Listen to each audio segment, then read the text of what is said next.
Then a lightning bolt tore through the sky, a blue-white flash that turned night into day for a brutal instant.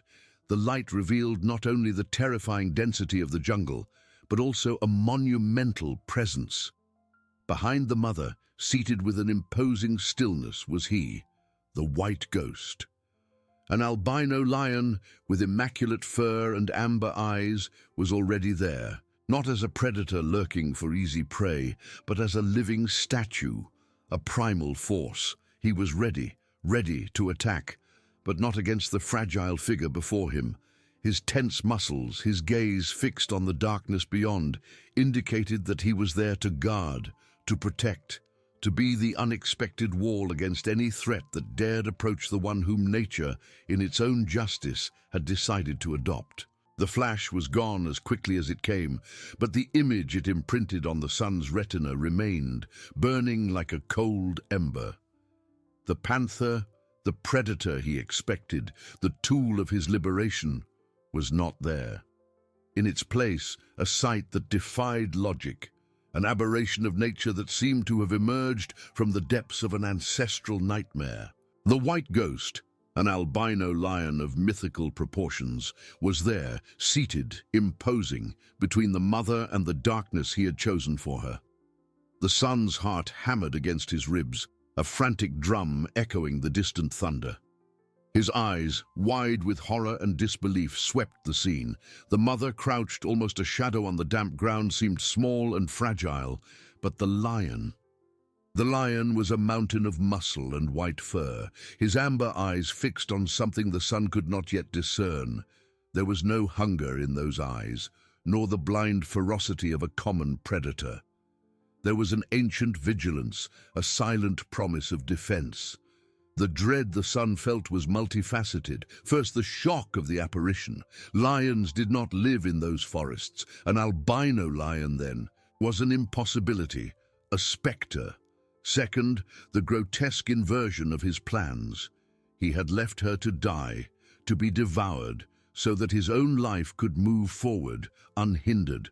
And now, the forest itself seemed to have summoned a guardian, an inverted angel of death, to thwart his cruelty. The rain continued to fall, relentless, washing the blood from the earth, and perhaps, he thought with a shiver, trying to wash his own stained soul. The wind howled through the trees, and every crack of a branch, every rustle of a leaf, seemed like an accusatory whisper. He was paralyzed, hidden behind a thick trunk, unable to move, unable to tear his gaze from that surreal scene. The mother, in turn, seemed oblivious to the magnitude of the protection she had received. Her eyes were fixed on nothingness, her breath shallow and erratic.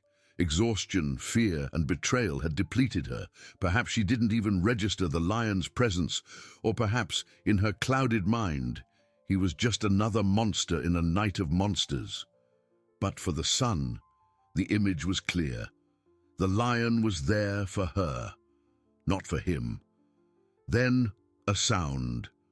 Not the thunder, nor the wind, but a closer rustle, more intentional. A furtive movement in the darkness the lion was observing. The white ghost did not move, but his muscles tensed beneath his marble white fur. A deep vibration, an almost inaudible growl, escaped his throat, a warning that seemed to resonate not just in the forest, but in the sun's very soul. It was the panther. He knew. He could feel the presence, the subtle scent of damp earth and predator, mingled with the smell of rain and fear. The creature he had invoked was approaching, drawn by the trail of vulnerability the mother left behind. And the guardian, the albino lion, was ready. The son felt a shiver run down his spine. He was not a hunter, not a warrior. He was just a cowardly man who had tried to rid himself of a burden.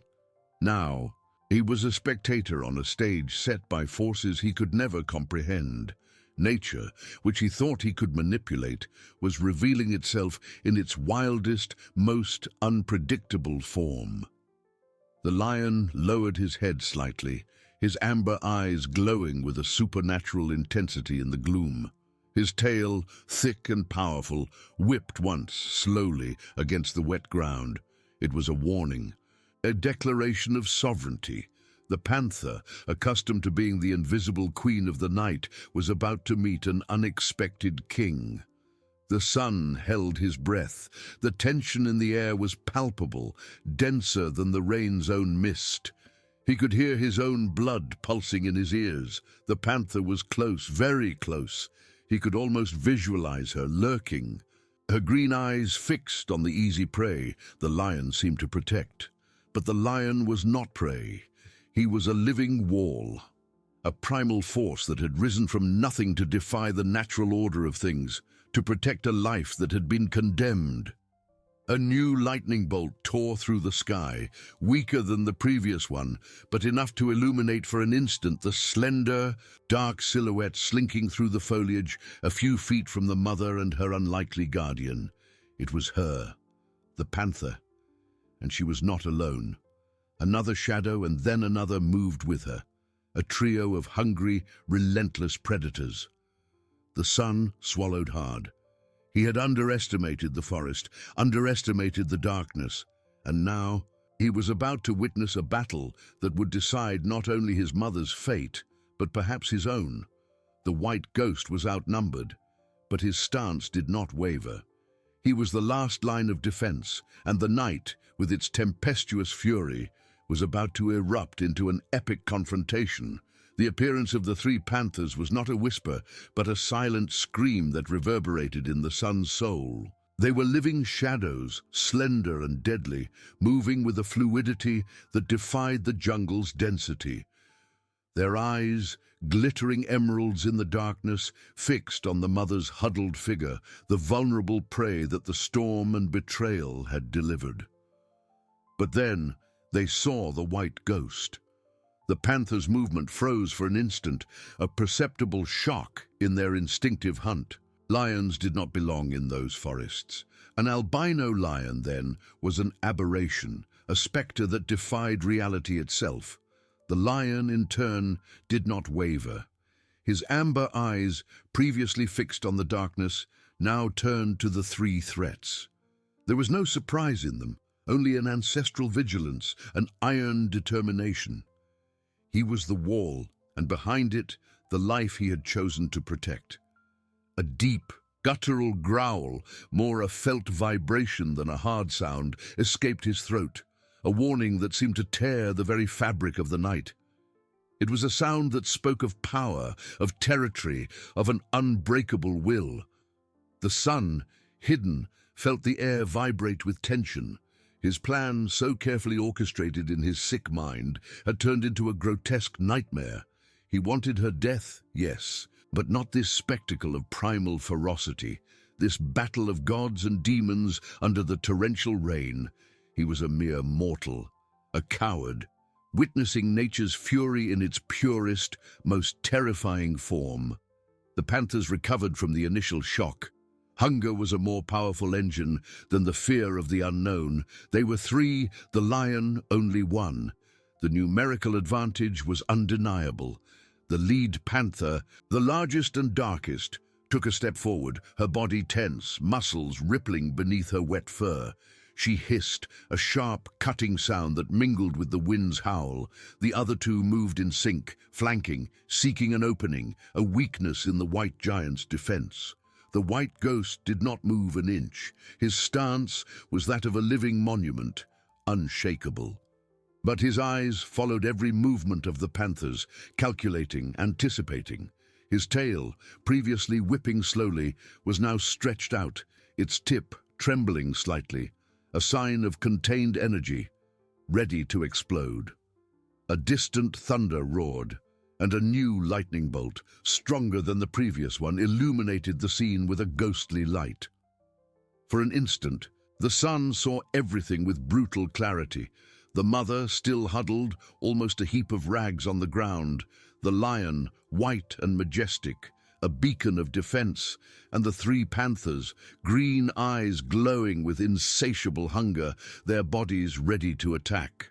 The image etched itself into his mind, a painting of horror and savage beauty.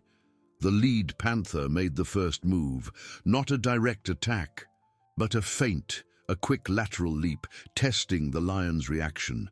The white ghost responded with surprising speed for his size. His head turned, a louder growl escaped, and a massive paw, armed with razor-sharp claws, descended through the air, a clear warning.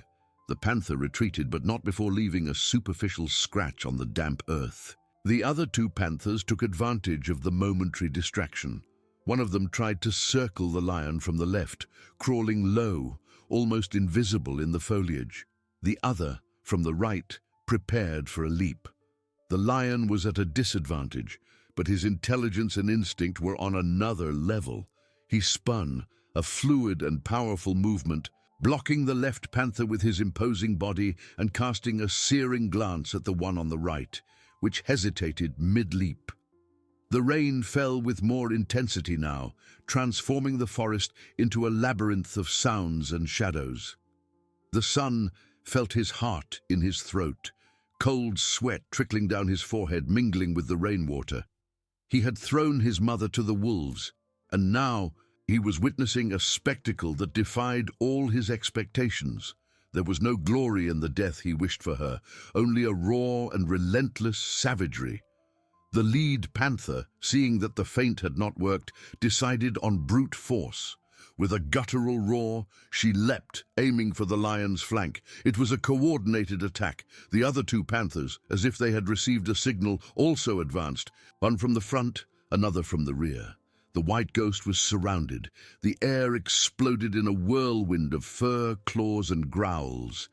The lion, with an agility that belied his size, rose on his hind legs, delivering a devastating blow with one of his front paws to the panther coming from the front. The creature was thrown backward, falling with a dull thud. But the other two were already on him. One sank her claws into his shoulder. The other tried to bite his hind leg. A roar of pain and fury escaped the white ghost, a sound that made the earth tremble. He shook his body with incredible force, dislodging the panther from his shoulder. With a quick movement, he spun and bit the paw of the panther, attacking him from behind, making her yelp in pain and retreat. The blood, dark against the lion's white fur, began to stain his immaculate coat, a shocking contrast the son would never forget. The battle had begun, not as a quick unilateral confrontation, but as a desperate struggle for survival, a deadly ballet under the storm's fury. The white ghost, the unlikely guardian, was wounded, but his determination did not wane. He was the last line of defense, and the night, with its tempestuous fury, was about to erupt into an epic confrontation. The son, paralyzed by terror, observed the scene, knowing that the fate of his mother, and perhaps his own, was being sealed in that moment of untamed savagery.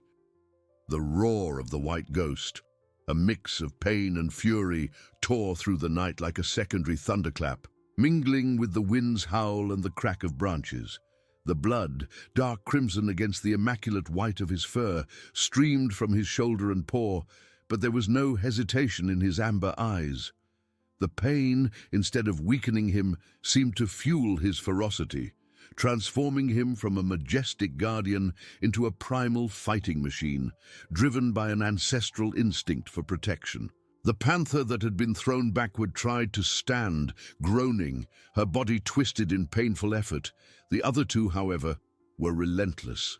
The one that had bitten the lion's paw retreated just enough to avoid an immediate counterattack, but her green eyes burned with renewed hunger, a promise of vengeance.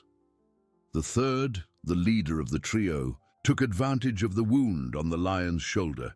With an agile and precise leap, she sank her claws in again, seeking to deepen the cut, while trying to bite the white giant's neck. The son, hidden among the trees, felt the metallic scent of blood mingled with damp earth and the storm's ozone. He saw every movement, every blow, every scratch with brutal clarity. It was not the quick and silent end he had imagined for his mother. It was carnage, a spectacle of savagery that held him in a mix of horror and morbid fascination. The fear for his own life, should the panthers discover him, mingled with a strange and perverse satisfaction at seeing the violence he had orchestrated, albeit uncontrolled, unfold before his eyes. The white ghost, with the lead panther hanging from his shoulder, roared again. This time, it was not a roar of pain, but of pure rage, a sound that seemed to come from the center of the earth. He rose, shaking his head with tremendous force, and the panther was flung away, striking a tree trunk with a thud that made the sun flinch. She fell to the ground, motionless for an instant, before writhing and trying to stand, clearly dazed, her movements uncoordinated. But the battle was far from over. The panther that had bitten the lion's paw, more cautious and experienced, waited for the right moment. While the white ghost focused on the wounded leader, she crawled low and fast and attacked the opposite hind leg, sinking her claws and teeth with precision. The lion staggered, a deep groan escaping his throat. The numerical disadvantage was brutal, and the panthers, though smaller, were masters of coordinated attacks and exploiting every weakness. A new lightning bolt tore through the sky, stronger than the previous ones, illuminating the scene with a stroboscopic and ghostly light. For a brief second, the sun saw the white ghost, white as snow, now covered in blood. His muscles tense, his expression of untamed fury.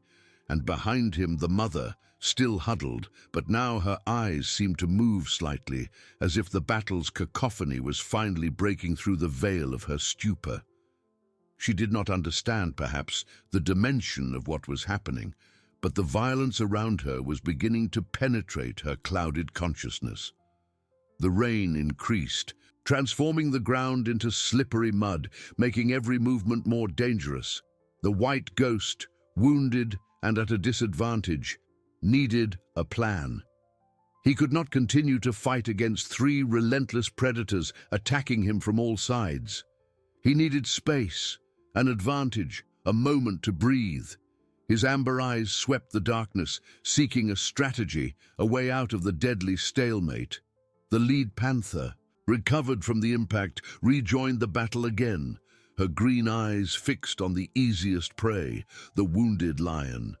She hissed at her companions, and the three began to encircle the white ghost more methodically. The one that was on the lion's paw released her bite, backing away to join the encirclement, while the other, which had been flung, moved more cautiously, seeking an opening, a weak point. The lion, feeling the encirclement tighten, let out a growl that was more a seismic warning than an audible sound, a vibration that seemed to shake the very ground. He turned, shielding the mother with his imposing body, and charged at the nearest panther. It was not an attack to kill, but to drive away, to create a breather, to break the predator's coordination. The panther, caught by surprise by the lion's renewed ferocity, retreated quickly, avoiding the massive blow of his paw. But in doing so, she exposed a flank, and the white ghost, with an instinct that transcended pain and exhaustion, seized the opportunity. With a quick and brutal movement, he spun, and his hind paw, powerful as a tree trunk, struck the panther squarely in the side. A sharp, painful yelp echoed through the forest, and the creature was flung aside, rolling in the mud, her body writhing in agony. She tried to stand, but one of her hind legs seemed broken, and she fell again, groaning, unable to move. 2 against 1. The numerical advantage had drastically diminished. The son felt a shiver run down his spine. The lion was not just a guardian, he was a warrior, a supreme predator who refused to fall, who fought with a determination he had never witnessed. Blood continued to stream from the white ghost's shoulder and paw, but his stance was firmer, more determined. He had turned the tide, at least for an instant, and the balance of the battle seemed to tip in his favor. The 2 remaining panthers, the leader and the more cautious one, hesitated. The lion's ferocity and the sight of their gravely wounded companion made them reconsider the attack. Hunger was still there, a powerful engine, but the instinct for self-preservation was stronger. They exchanged glances, a silent communication of predators, assessing the risk. The lion, in turn, gave them no quarter. His amber eyes glowed with an intensity that seemed to devour the darkness. He took a step forward, a low, continuous growl vibrating in his throat, a clear warning. The fight was not over, and he was ready for more. The lead panther, with a last hiss of frustration and rage, began to retreat, slowly, her eyes still fixed on the lion, never breaking eye contact. The other dragged herself backward, maintaining distance, their bodies tense, ready for any movement. They did not flee in disarray, but regrouped, assessing the situation, perhaps waiting for a new opportunity, a moment of weakness the wounded lion might present. The son observed, his breath caught in his throat, heart pounding uncontrollably. He had witnessed the ferocity of nature in its purest form, the terrible beauty of survival. His mother, the burden he wanted to shed, was being protected by a mythical creature, a white ghost of the forest, willing to give its life for her. And he, the son, the traitor, was there, a mere spectator, powerless before the grandeur and savagery he had awakened. The white ghost did not pursue them. He stood firm, shielding the mother with his imposing body, his eyes sweeping the darkness, ensuring the threat truly receded. The air was still heavy with tension. The scent of blood and fear hung thick in the forest. The rain continued to fall, washing the blood from his fur, but the wounds remained, silent witnesses to an epic battle. The lion lowered his head slightly, an almost human sigh escaping his throat. Exhaustion was visible in his movements, but his vigilance did not wane. He was the guardian, and his mission was not yet complete.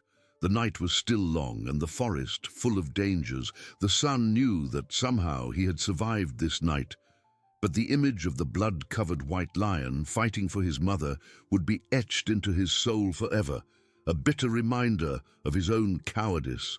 The silence that followed the panther's retreat was not a relief, but a new form of terror.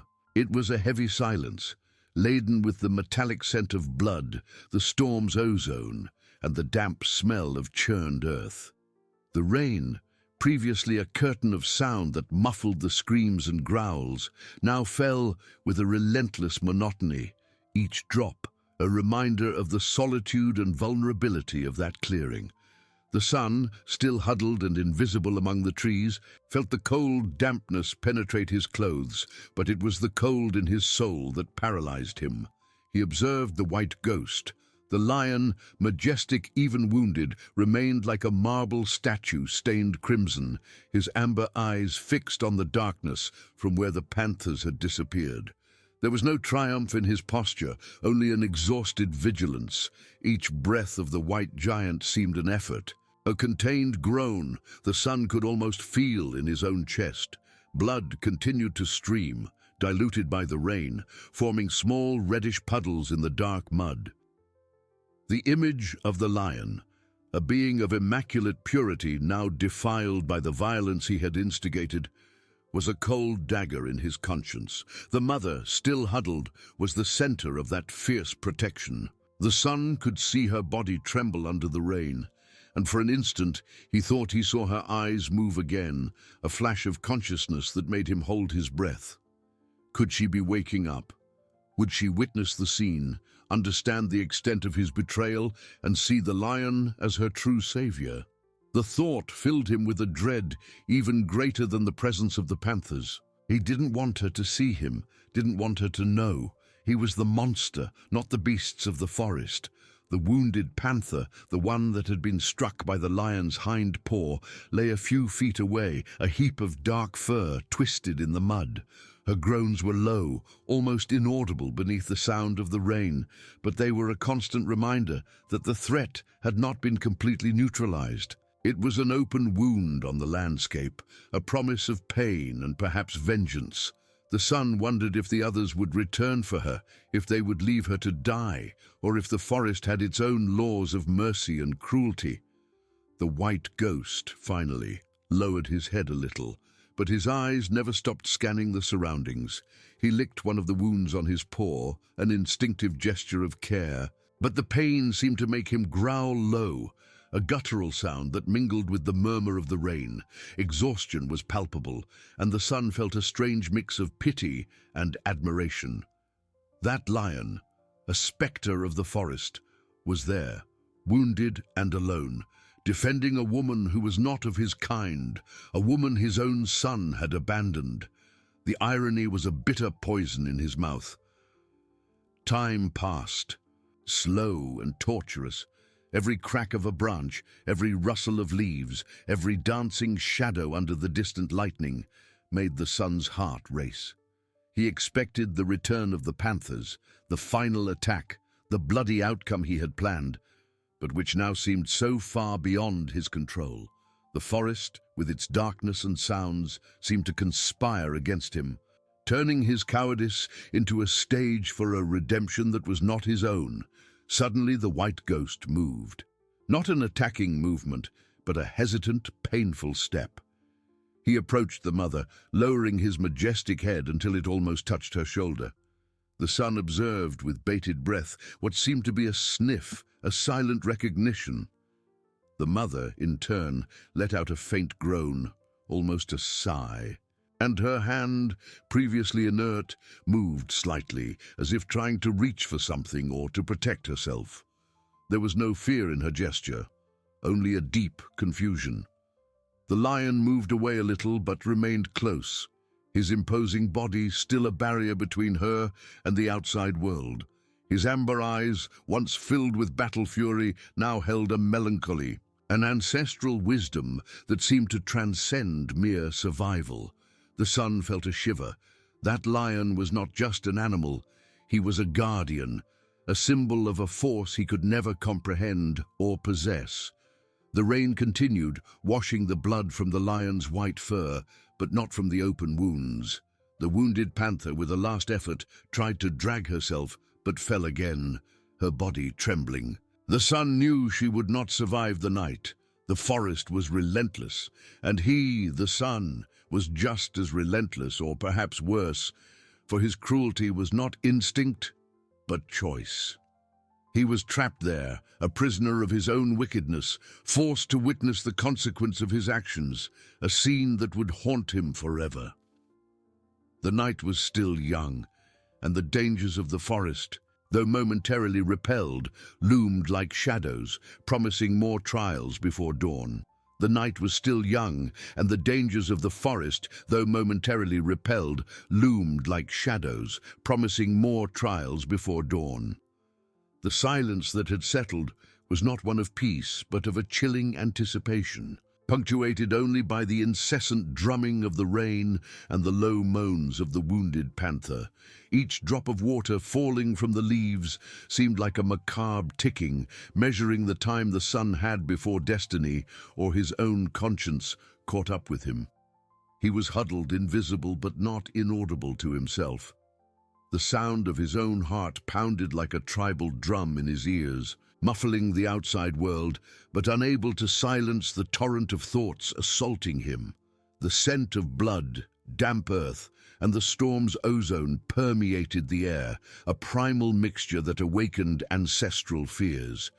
He was an intruder, a coward, on a stage of savagery and sacrifice he himself had set. The white ghost, majestic and wounded, remained there, a crimson-stained marble sentinel. His amber eyes, previously flames of fury, now burned with an exhausted vigilance, sweeping the darkness, seeking any sign of the panther's return. Each breath of the white giant seemed an effort, a slow, heavy movement of his flank that the son could almost feel in his own chest. Blood continued to stream, diluted by the rain, forming small reddish puddles in the dark mud, a silent testament to the epic battle he had just fought. The image of the lion, a being of immaculate purity now defiled by the violence he had instigated, was a cold dagger in his conscience. The mother, still huddled, was the center of that fierce protection. The son could see her body tremble under the rain, and for an instant he thought he saw her eyes move again. a flash of consciousness that made him hold his breath. Could she be waking up? Would she witness the scene, understand the extent of his betrayal, and see the lion as her true savior? The thought filled him with a dread even greater than the presence of the panthers. He didn't want her to see him, didn't want her to know. He was the monster, not the beasts of the forest. The wounded panther. The one that had been struck by the lion's hind paw lay a few feet away, a heap of dark fur twisted in the mud. Her groans were low, almost inaudible beneath the sound of the rain, but they were a constant reminder that the threat had not been completely neutralized. It was an open wound on the landscape, a promise of pain and perhaps vengeance. The son wondered if the others would return for her, if they would leave her to die, or if the forest had its own laws of mercy and cruelty. The white ghost finally lowered his head a little, but his eyes never stopped scanning the surroundings. He licked one of the wounds on his paw, an instinctive gesture of care, but the pain seemed to make him growl low, a guttural sound that mingled with the murmur of the rain. Exhaustion was palpable, and the son felt a strange mix of pity and admiration. That lion, a spectre of the forest, was there, wounded and alone, defending a woman who was not of his kind, a woman his own son had abandoned. The irony was a bitter poison in his mouth. Time passed, slow and torturous. Every crack of a branch, every rustle of leaves, every dancing shadow under the distant lightning made the son's heart race. He expected the return of the panthers, the final attack, the bloody outcome he had planned, but which now seemed so far beyond his control. The forest, with its darkness and sounds, seemed to conspire against him, turning his cowardice into a stage for a redemption that was not his own. Suddenly, the white ghost moved. Not an attacking movement, but a hesitant, painful step. He approached the mother, lowering his majestic head until it almost touched her shoulder. The son observed with bated breath what seemed to be a sniff, a silent recognition. The mother, in turn, let out a faint groan, almost a sigh, and her hand, previously inert, moved slightly, as if trying to reach for something, or to protect herself. There was no fear in her gesture, only a deep confusion. The lion moved away a little, but remained close, his imposing body still a barrier between her and the outside world. His amber eyes, once filled with battle fury, now held a melancholy, an ancestral wisdom that seemed to transcend mere survival. The son felt a shiver. That lion was not just an animal. He was a guardian, a symbol of a force he could never comprehend or possess. The rain continued, washing the blood from the lion's white fur, but not from the open wounds. The wounded panther, with a last effort, tried to drag herself, but fell again, her body trembling. The son knew she would not survive the night. The forest was relentless, and he, the son, was just as relentless. Or perhaps worse, for his cruelty was not instinct but choice. He was trapped there, a prisoner of his own wickedness, forced to witness the consequence of his actions, a scene that would haunt him forever. The night was still young, and the dangers of the forest, though momentarily repelled, loomed like shadows, promising more trials before dawn. Then, a different sound broke the monotony of the rain.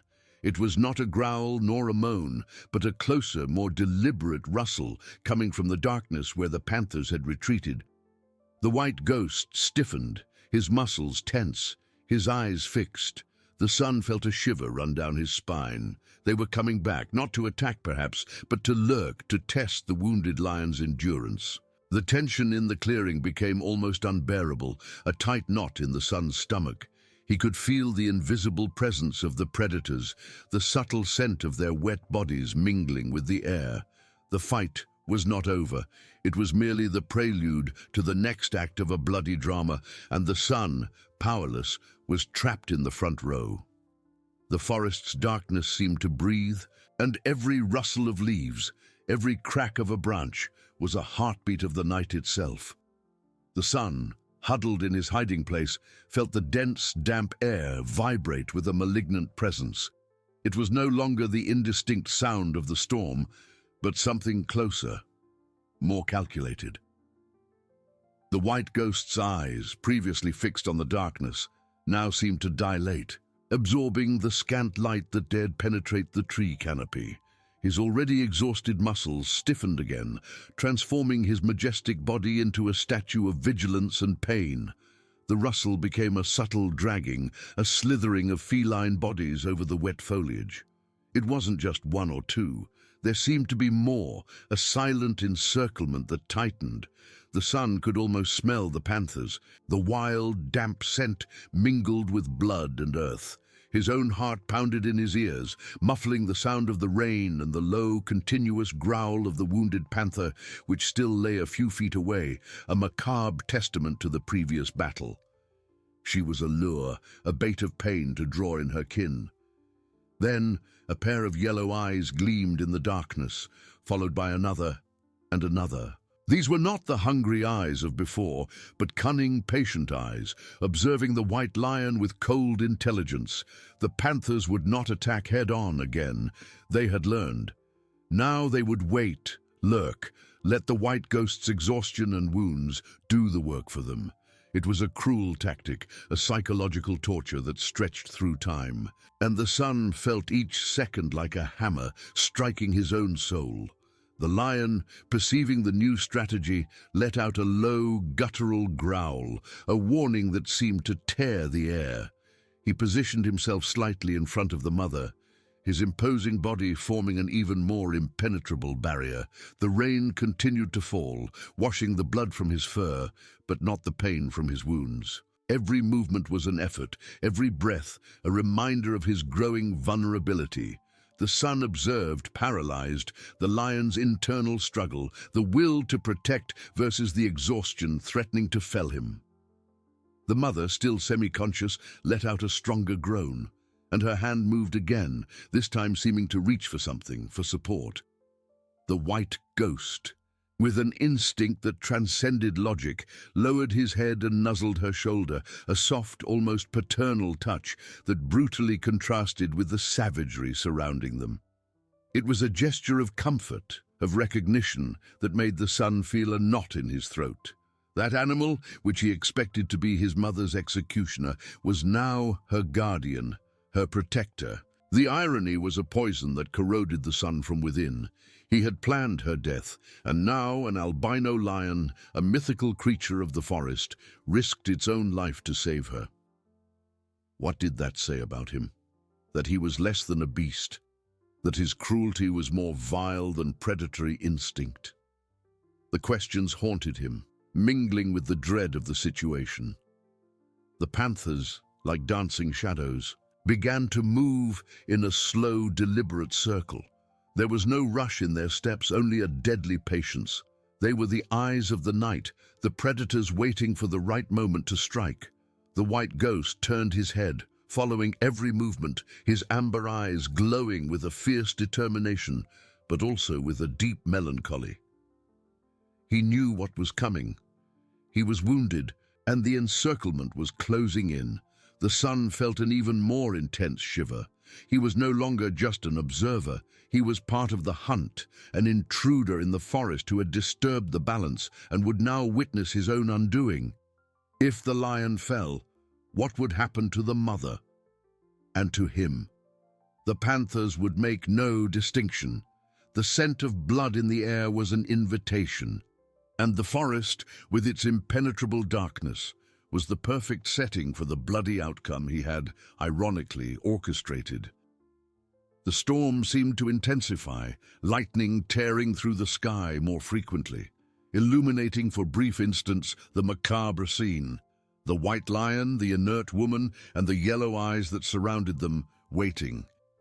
The night was still young, and the promise of more trials hung heavy in the air.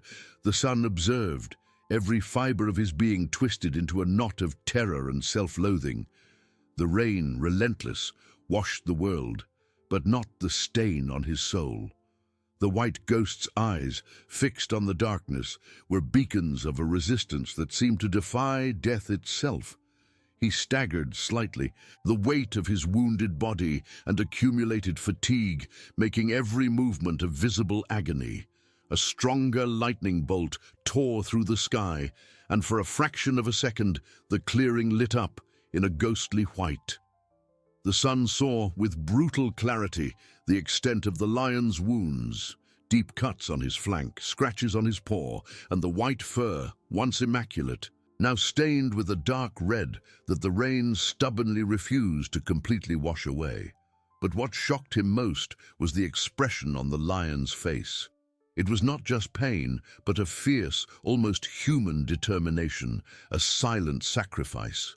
The panthers, in turn, were the very personification of grim patience, their yellow eyes, now more visible with the intermittent light of the lightning, were like embers in the darkness, observing every tremor, every breath of the white lion.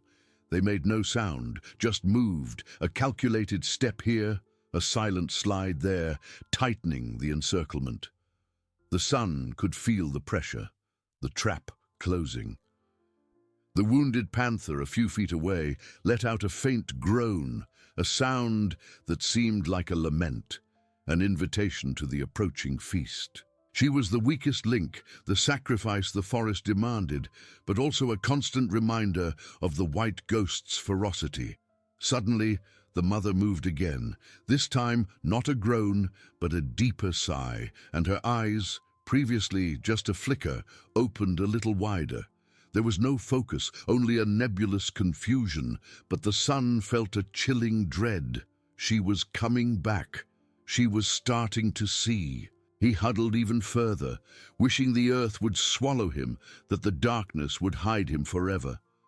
The white ghost, as if sensing the change, lowered his head again, nuzzling her wet hair, a gesture of affection and protection that was a dagger in the son's heart. The mother, in response, extended her hand, her weak fingers brushing the lion's soft, wet fur. There was no fear in her touch, only a search for comfort, for something real and safe amidst the chaos. The son observed, his stomach churning. He had left his mother to die, and an alpha predator, a king of the jungle, was there, risking his life to protect her. The role reversal was grotesque, a cruel parody of his own humanity. He was the monster and the lion, the hero. The forest, with its savage beauty and relentless cruelty, was exposing his soul, revealing the rot he tried to hide. One of the lightning flashes revealed one of the panthers, closer now, her eyes fixed on the lion. She did not attack. She merely crouched, her muscles tense, ready for a pounce that did not come. It was a provocation, a test. The white ghost responded with a low, hoarse growl. That seemed to tear his wounded throat. He moved, a sideways step, positioning himself to cover the mother even more. The pain in his paw was evident, but his determination was unshakable. He was the last line of defense, a white bastion against the predatory darkness. Time stretched, each minute an eternity. The rain continued, the storm seemed endless. The sun felt the cold dampness penetrate his bones, but it was the cold in his soul that froze him. He was trapped, a spectator of his own tragedy, forced to witness his mother's redemption through a creature he had underestimated and the condemnation of his own soul. The panthers, with their deadly patience, waited. The white ghost, wounded and exhausted, resisted, and the mother, slowly, began to awaken to a world where her son was a traitor and a lion, her savior. Dawn seemed a distant mirage, and the night a cage with no escape. The struggle for survival and for his soul was far from over. The fog of unconsciousness began to dissipate for the mother, not all at once, but in slow, painful waves.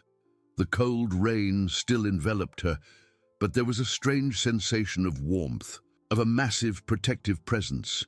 Her eyes, which before barely opened, now caught blurs of light and shadow, dancing to the rhythm of the lightning.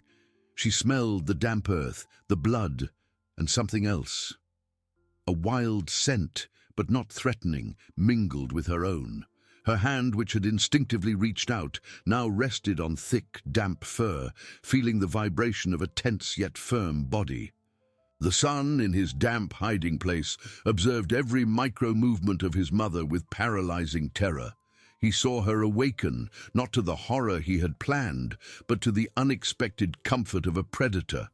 Her hand, once so familiar, now caressed the white ghost's flank, a gesture of trust that was a dagger in his own chest. She felt no fear, not yet. The confusion in her eyes was evident, but the absence of panic was a silent condemnation for the son. The lion, sensing her hand, let out a low growl, almost a purr, that reverberated through his wounded body. He lowered his head again, nuzzling her shoulder, a reminder of his presence, of his unwavering guard. It was a scene of brutal tenderness, a paradox that tore at the son's soul. The creature he expected to be his mother's executioner was now her guardian angel, a white-furred bastion against the darkness he himself had invoked. The panthers, however, did not care about the irony of fate. They were the personification of hunger and strategy. Their yellow eyes, now more numerous, formed a shimmering ring in the darkness. They had spread out, some in trees, others crouched in the foliage, moving with a macabre synchronicity. There was no longer the haste of the first attack. There was the calculating patience of experienced hunters, who knew that time and wounds were their greatest allies. A lightning bolt tore through the sky with a deafening fury, illuminating the clearing with a stroboscopic light. For an instant, the son saw the scene in cruel detail. The white lion, majestic even in his agony, his fur stained with blood, but his eyes fixed and unyielding. The mother, with a pale face and semi-open eyes, her hand still on the lion. And all around, the sharp outlines of the panthers, their slender, muscular bodies ready to pounce. The son felt a chill that did not come from the rain, but from the sight of his own wickedness reflected in that bloody mirror. The mother let out a stronger groan, and her head moved slightly. She tried to sit up, but the pain and weakness prevented her. Her eyes, now a little more focused, swept the darkness. She did not see the panthers, not yet, but she felt the tension, the invisible threat. And then she looked at the lion, at the amber eyes that protected her. There was no fear, only a growing confusion, a search for understanding. Who was this creature? Why was he here? The white ghost let out a low growl, a warning to the tightening shadows. He moved, a painful sideways step, positioning his body even more like a shield. His wounded paw trembled visibly, and the son could see the Herculean effort in every fiber of the lion. It was a struggle against exhaustion, against pain, against death itself, and the lion was losing, slowly, inexorably. One of the panthers, the boldest, slid out of the darkness, stopping a few feet from the lion. She did not attack. She merely crouched, her yellow eyes fixed on the white ghosts, a silent provocation. It was a challenge, a test of nerves. The lion responded with a hoarse roar that seemed to tear his wounded throat, a sound of fury and despair that echoed through the forest. The son felt his heart leap in his chest. He was no longer a distant spectator. He was at the center of a nightmare he himself had created. The mother was waking up, and the forest, with its relentless cruelty, was about to exact its price. If the lion fell, she would be defenseless, and he would be next. The panthers would make no distinction between prey and traitor. The rain continued to fall, washing the blood from the lion's fur, but not the stain on his soul. The mother, with a tremendous effort, managed to lift her head a little higher. Her eyes, now clearer, began to discern the dark shapes surrounding them. A flash of terror finally crossed her face. She did not understand, but she felt. The threat was real, palpable. And then she looked at the lion again, and their eyes met. In that moment, a silent understanding seemed to pass between them. The lion was not a threat, he was her only hope. And the son, hidden in the shadows, felt a knot in his throat. His mother, whom he had abandoned, was finding solace and protection in a wild animal, while he, her own flesh and blood, was the true monster. The storm seemed to reach its climax, winds howling, trees swaying violently. A branch snapped with a deafening crack, falling near the clearing, and the sound made the mother let out a faint scream.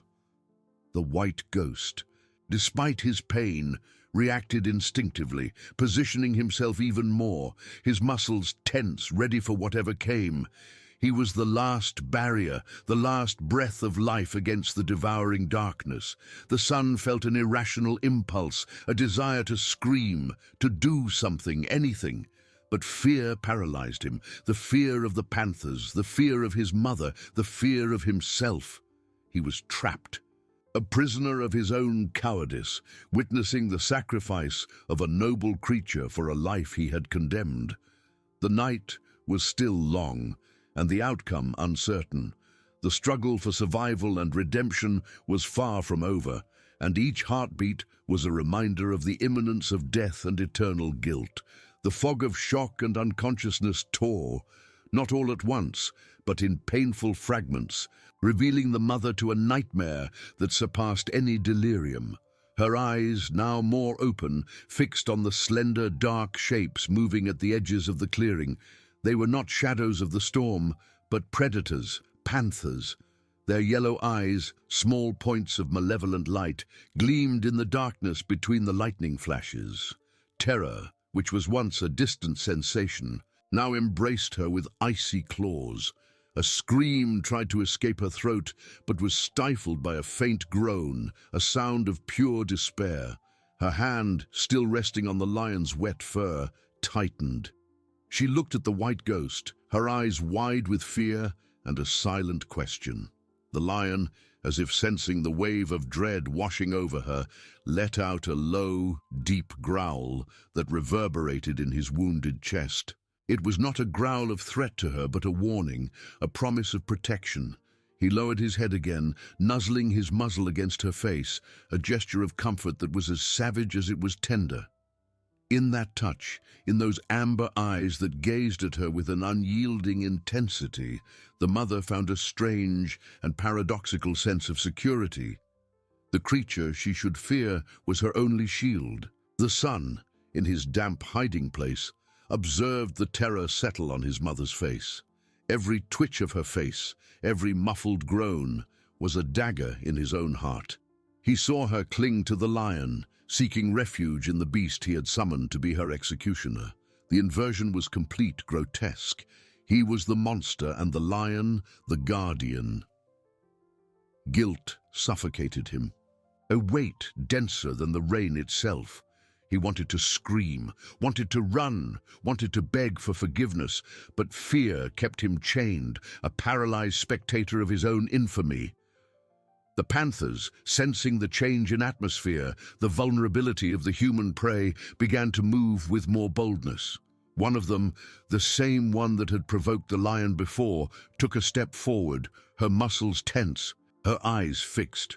She did not attack, but her body communicated a clear intent. It was the prelude. The white ghost, exhausted, lifted his head again, a hoarse, painful roar escaping his throat. His wounded paw trembled uncontrollably, and the sun could see fresh blood streaming down his white fur, mingling with the rainwater. The lion was at his limit, but his will remained unbreakable. He was a king in ruins, but still a king. The mother felt the vibration of the lion's roar in her body, a tremor that was as much from fear as from a strange admiration. She tried to move again, a desperate effort to sit up, to see better, to understand the extent of the threat. But weakness was overwhelming. Her limbs did not respond, and she fell back to the damp ground. Her face turned to the lion. Her eyes, now clearer, swept the white ghost's body. She saw the wounds, the blood, the exhaustion in every fiber of his being. And then an even deeper understanding struck her. The lion was dying for her. The son, witnessing the scene, felt a knot in his throat. His mother, whom he had abandoned to death, was now witnessing the sacrifice of a wild creature for her life. And him, he was the coward, the traitor, hidden in the shadows, unable to move a muscle. The image of the lion, wounded and majestic, protecting his mother, etched itself into his soul as an indelible mark of shame. The storm reached its apex. Winds howled like malevolent spirits, whipping the trees with a deafening fury. A lightning bolt tore through the sky with brutal violence, illuminating the clearing with a stroboscopic light that revealed the scene in cruel detail. The white lion, a beacon of determination amidst the darkness, his fur stained with blood and earth, but his eyes fixed on the panthers. The mother, pale and weak, but with a new clarity in her gaze, her hand still clinging to the lion. And the panthers, now more than 5, forming a tight circle, their slender, muscular bodies ready for the final pounce. The son saw the moment the alpha panther gave the signal, an almost imperceptible movement of her head, a low growl the storm almost swallowed. And then they moved. Not 1 but 3 panthers advanced simultaneously, like dark arrows launched from the darkness. One aimed for the lion's wounded paw, another at his side, and the third, the most audacious, tried to flank the white ghost, aiming for the mother. The lion reacted with desperate fury. A roar tore through the night, a sound of pain and defiance that seemed to come from the depths of the earth. He spun, despite the excruciating pain in his paw, delivering a blow with his healthy front paw that struck the flanking panther, throwing her back with a yelp. But the other 2 were already on him. Their claws tore his hide, and the white ghost let out a groan of pain, falling to his knees for an instant. The mother screamed, a faint sound but full of terror. She saw blood gush from the lion's body, saw the exhaustion in his eyes. She tried to crawl closer to him, as if she could help, as if she could share the burden, but weakness overwhelmed her. She was useless, a lure, and the lion was being torn apart for her. The son, observing the brutal attack, felt something break inside him. Fear was still there, an ice in his veins, but the sight of the lion, his unlikely protector, being torn apart while his mother screamed, was too much. It was the image of his own cowardice, of his own wickedness, materialized before his eyes. He could no longer be a spectator. He couldn't. An irrational impulse, a spark of humanity he thought he had extinguished, ignited in his chest. He didn't know what to do, but he knew he couldn't stand by any longer. The struggle for survival and redemption was not just the lion's and his mother's. It was his too. And time was running out. The night, with its relentless cruelty, was about to exact its final price. The sight of the white ghost, the wounded king, being torn apart while his mother let out a faint scream, but laden with pure terror, was the final blow. It was no longer the rain that washed him, but the lion's blood, the stain of his own cowardice that drenched him. Something broke inside him, a barrier of fear and selfishness that had kept him chained. The spark of humanity, which he thought he had extinguished under layers of despair and betrayal, ignited, not like a gentle flame, but like a wildfire, fueled by guilt and horror. He didn't think. There was no time for strategy, for a plan. There was only the visceral need to stop it, to undo the evil he had conjured. A scream tore from his throat, a guttural sound, more animal than human, laden with fury and despair.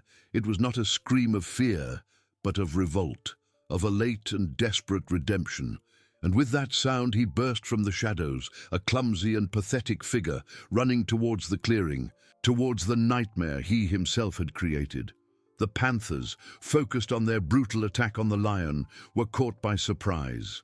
The son's scream, unexpected and shrill, made one of them, the one tearing at the white ghost's side, recoil for an instant, her yellow eyes turning to the new threat. The other 2, who had brought the lion to his knees, hesitated, their movements frozen for a fraction of a second. It was the time the lion needed. With a hoarse roar that seemed to tear his wounded soul, the white ghost propelled himself upward, a last burst of strength. He threw himself against the panther that was on him, his sharp claws finding the predator's soft flesh. The panther yelped, falling backward with a thud, but not before sinking her own claws into the lion's shoulder, opening new wounds that gushed blood into the rain. The sun did not see the lion's counterattack. His eyes were fixed on the panther that had turned to him, her muscles tense, ready to leap. He was unarmed, hopeless, but the inertia had been broken. He was part of the fight now. He was the prey, the traitor, and the target. The panther growled, a low, menacing sound the storm almost swallowed, and then leaped. The world seemed to slow down. The sun saw the sharp claws coming towards him, felt the wild scent of the predator, the heat of its breath. He closed his eyes, expecting the impact, the pain, the end. But the impact did not come. Instead, a deafening roar tore through the air, and he felt the wind of a massive body rushing past him. The white ghost, despite his wounds and exhaustion, had thrown himself between the sun and the panther. The lion and the predator collided with brutal violence, rolling on the soaked ground. The lion, with renewed ferocity, bit the throat of the panther that had attacked him, and a yelp of pain and surprise echoed through the clearing. The panther struggled, her claws raking the air, but the lion's grip was unbreakable. The mother, witness to everything, let out a scream of horror upon seeing her son throw himself into battle, and then a gasp of relief, mixed with a profound incomprehension, upon seeing the lion sacrifice himself again. Her eyes, now fully open, fixed on her son, who stood trembling a few feet from her. In that instant, pain, fear, and confusion mingled in her gaze. She recognized him. The son who had abandoned her was there, a pale and terrified spectre. The son, with his eyes still closed for an instant, smelled blood and wet earth. When he opened them, he saw the white ghost still on top of the panther, which now lay motionless. But the lion was staggering, his wounded paw trembling uncontrollably. He had won that one, but at a terrible cost. The other panthers, which had recoiled for a moment, now regrouped, their eyes fixed on the sun, the new and more vulnerable target. The storm howled, and lightning continued to tear through the sky, illuminating the scene with intermittent flashes. The son saw his mother's gaze, a mix of terror, relief, and a silent question that pierced his soul. He had come to save her, but now he was there as defenseless as she, a new burden for the dying lion. The remaining panthers, now 4, began to move again, more cautious, but with a clear intent. They had lost one of their own, but the lion was at his limit and there was new prey, weaker, easier. They formed a semicircle, closing the encirclement. The white ghost, with a Herculean effort, stood up, positioning himself again between the mother and son, a shield of flesh and bone. His roar was now a hoarse sound, almost a lament, but his determination was unshakable. The son felt panic rise in his throat. He had acted on impulse, out of a desperate need to atone for his guilt, but now he was there, in the middle of the arena, not knowing what to do. He looked at the lion, who protected him, and at his mother, whose gaze pierced him. The redemption he sought seemed further away than ever, and death closer.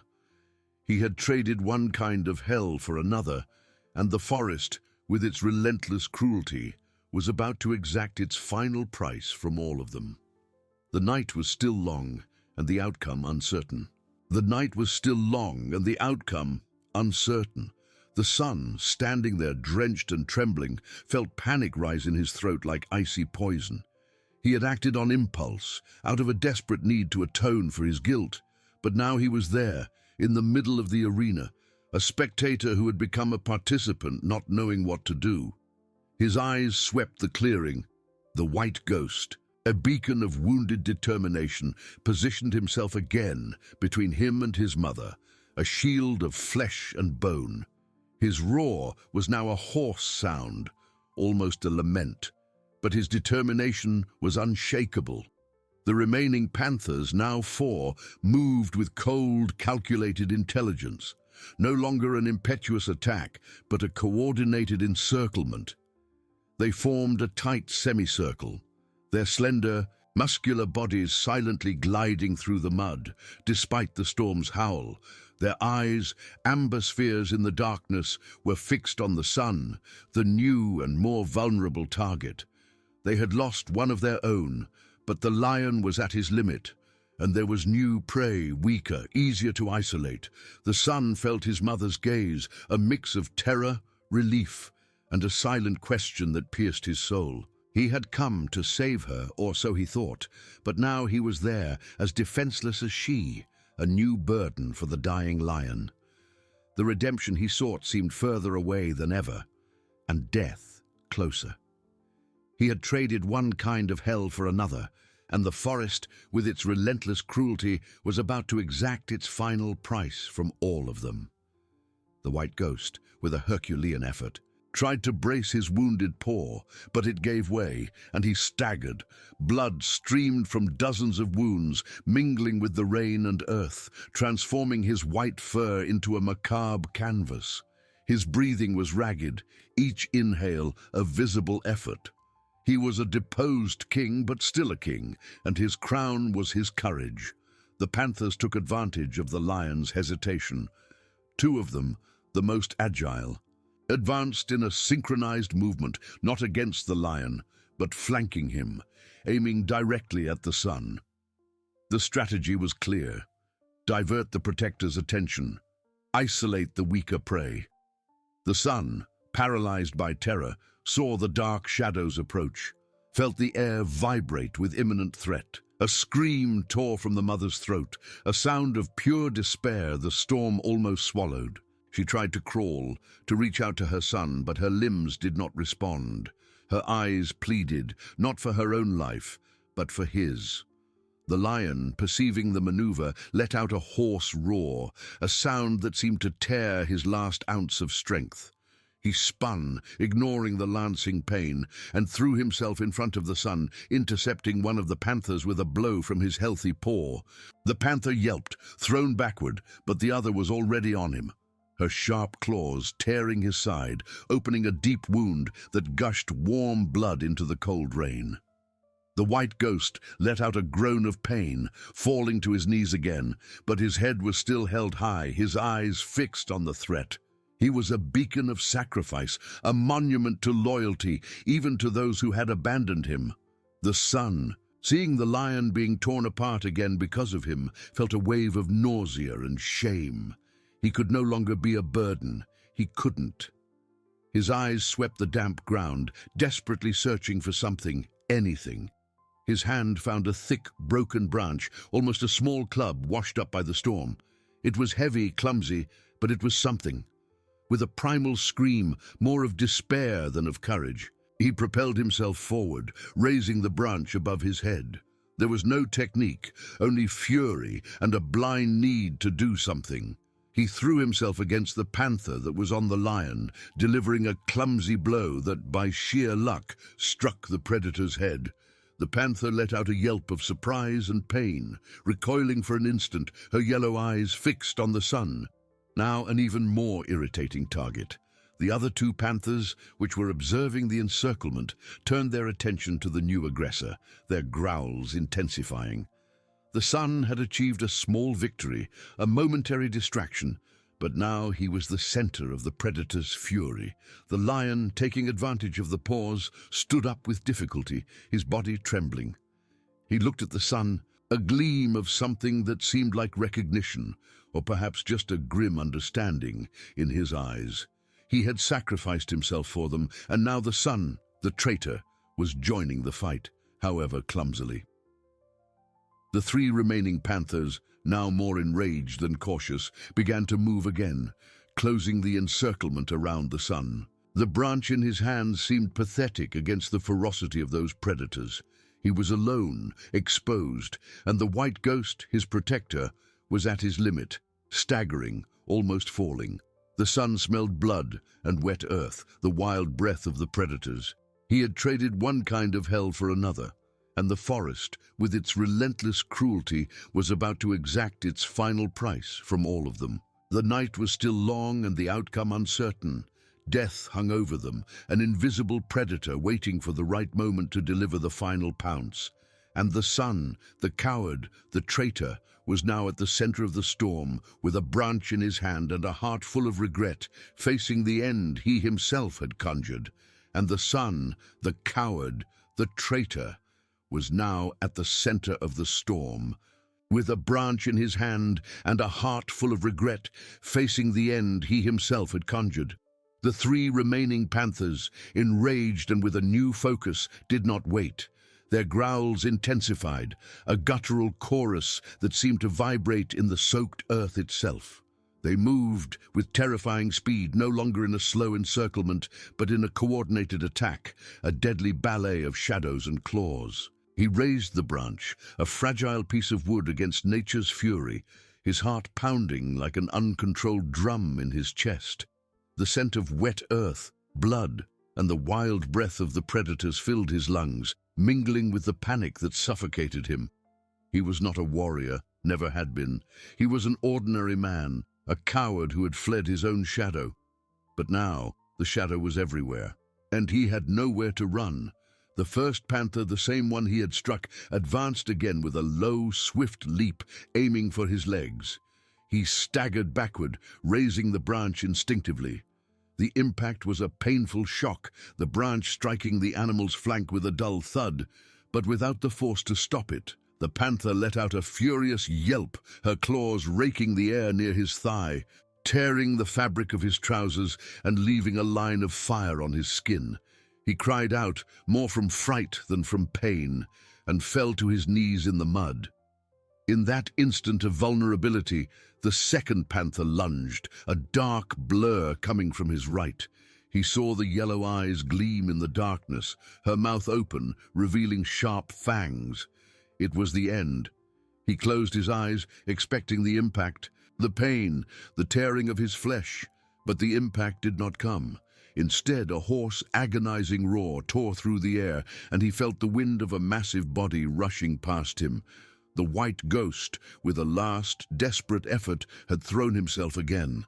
The lion, staggering and bleeding profusely, intercepted the panther in mid-air, falling upon her with a weight that seemed to tear his last ounce of life from him. The panther's yelp was muffled by the lion's roar, but the fight was brief. The lion, already on the ground, no longer had the strength to maintain the attack. The panther broke free, snarling, and retreated, but not before sinking her claws into the lion's already lacerated throat.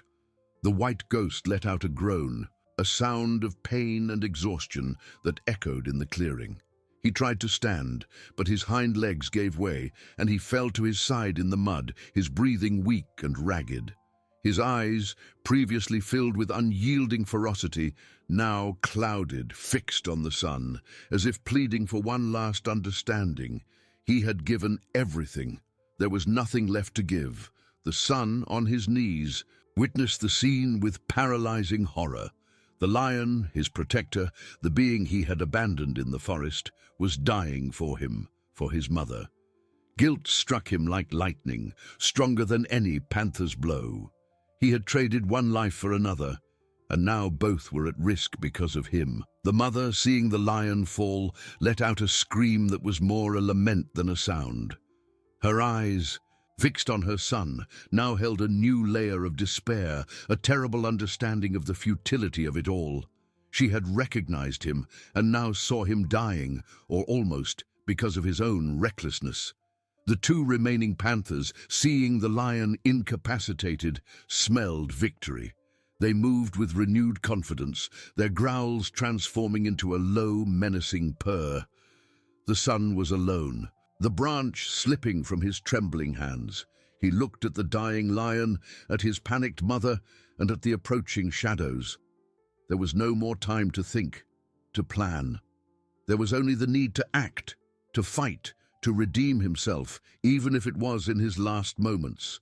With a guttural scream, a sound he didn't know he was capable of producing, he propelled himself forward, not to attack, but to place himself between his mother and the predators.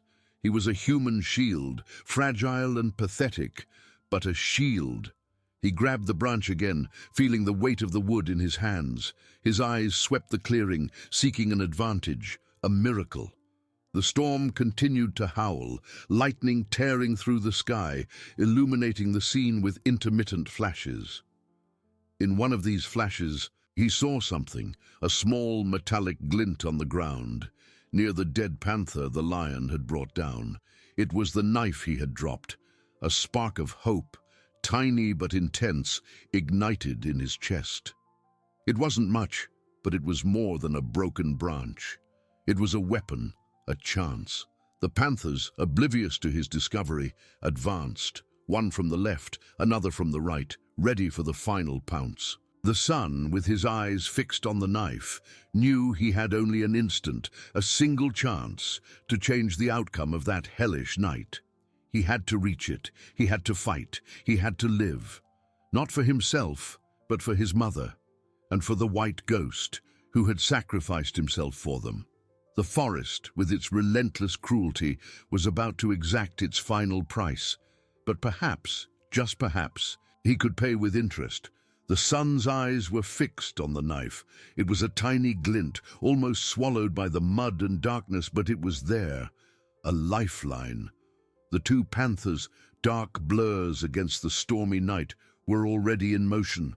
There was no time for hesitation. He let out another guttural scream, a sound ripped from the depths of his being, a mix of terror and a fierce, newfound resolution.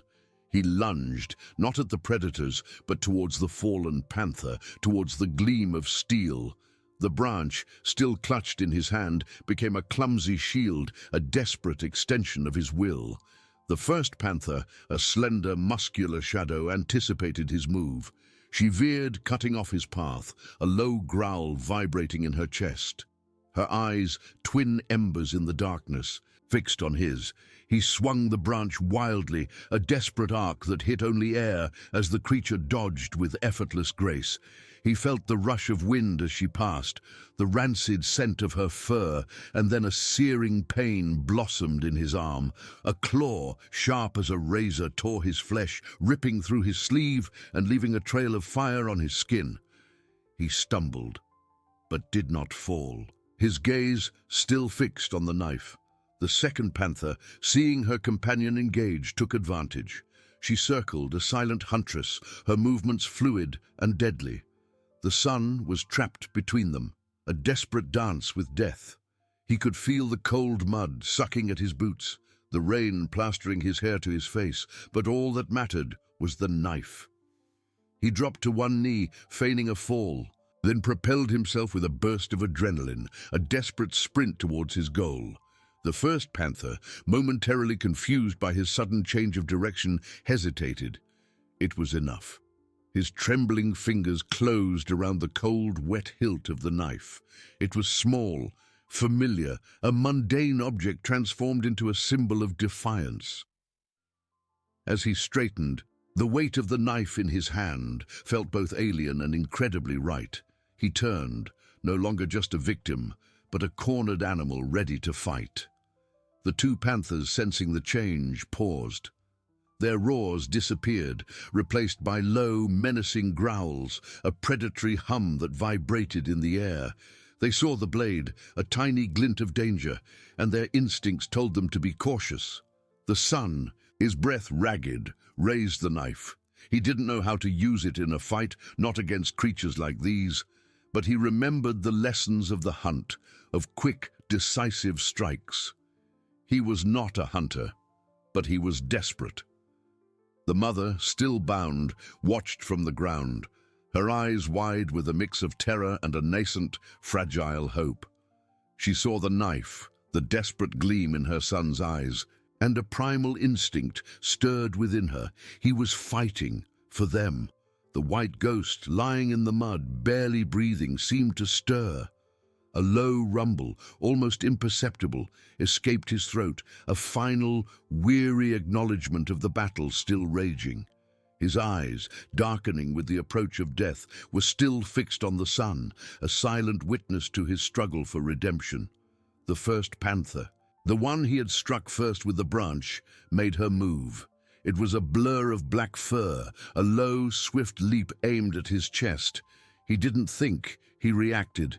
He brought the knife down, a clumsy downward slash, aiming for the creature's mass. The blade connected not deeply, but with enough force to elicit a yelp of pain. The panther recoiled, a dark stain spreading on her shoulder, her growl transforming into a furious snarl. She was wounded, not mortally, but enough to make her hesitate, to make her bleed. The second panther, enraged by her companion's injury, lunged from the side. This one was faster, more determined. He barely had time to turn, raising the knife in a desperate defense. The panther's teeth snapped in the air, missing his arm by inches, but her claws raked his side, tearing his shirt, leaving a burning trail of pain. He cried out, retreating a step, the mud sucking at his feet. He was bleeding, his body screaming in protest, but a strange clarity washed over him. It was no longer about survival, not just his own. It was about deserving the lion's sacrifice, about protecting the mother he abandoned. He was no longer the coward. He was a shield, a desperate, bloodied shield. He saw the first panther limping slightly, circling back, her eyes burning with renewed fury. The second, more agile, was already preparing another pounce. He was outnumbered, outmatched, but he had the knife, and he had a purpose. A lightning bolt illuminated the scene, harsh and brutal. The rain continued its relentless assault, washing the blood into the mud, blurring the lines between predator and prey. The sun, covered in mud and his own blood, stood defiant, the knife a small, shining extension of his will. He was no longer running, he was fighting. The forest, a silent, indifferent observer, watched the drama unfold. The storm roared, a fitting backdrop for the primal struggle. The sun knew that this might be his last stand, but this time he would not fall alone. He would fight until his last breath, for his mother, for the dying lion, for the redemption he so desperately seeks. The price, he realizes, might be his life, but it's a price he is finally willing to pay. The panthers approached, their growls a death knell, but he stood firm, knife raised, ready to meet his fate. The night, still long, held its breath, awaiting the final act. The night, a hungry beast, breathed heavily over the clearing. The panthers approached, their growls a death knell, but he stood firm, knife raised, a small, shining extension of his will. The rain, a merciless veil, washed the blood into the mud, but not the stain on his soul. He was no longer running. He was fighting. The first panther, the one he had wounded on the shoulder, advanced again. It was not a full pounce, but a cautious advance, testing his defense. Her eyes, glittering emeralds in the darkness, were fixed on the knife, on the glint that promised pain. He spun, his body heavy and aching, but his mind sharp. The blade traced an arc in the air, a silent warning. The panther recoiled a step, her wound throbbing, the memory of steel still fresh. But the second, the more agile, did not wait. She was the shadow, the stealthy attack. While his eyes were fixed on the first, the second panther lunged from the flank, a burst of speed and fury. He barely had time to react, raising his left arm in a desperate defense. The knife, in his right hand, was useless there. The panther's claws tore his hide, not just his shirt, but the flesh of his forearm, a deep gash that made him cry out. The pain was excruciating, but rage, a cold flame, propelled him. He spun, the knife in an instinctive movement, a desperate horizontal slash. The impetus of the blow made him stagger, and the panther, in her speed, swept past him, striking his leg with her body. He fell to his knees in the cold mud, his arm bleeding, his breath ragged. The taste of earth and blood filled his mouth. The panthers, smelling victory, closed the encirclement. The first, with her wounded shoulder, growled low. preparing for the final pounce. The second, with the agility of lightning, was already positioning herself to attack from behind. He was cornered, the knife slipping in his bloodied hand. The mother, bound on the ground, let out a scream of horror, a sound that tore through the storm. Her eyes, fixed on her son, reflected the despair of one who sees the inevitable. She writhed, trying to free herself from the ropes, but it was useless. Her powerlessness was a burden heavier than the ropes. The white ghost, lying in the mud, seemed almost a spectre. His body, barely breathing, was motionless, but his eyes, clouded and almost lifeless, were still fixed on the sun. A last effort, a final breath of life, caused his head to lift slightly. A faint roar, a lament, escaped his throat, a sound of farewell, of recognition. He had given everything. The son saw the lion's gaze, heard the lament, and in that instant, something broke inside him. It was not fear, it was not despair, it was a cold fury, a determination that transcended pain and exhaustion. He was no longer the boy who had fled. He was the son, the protector, the heir to a sacrifice. With a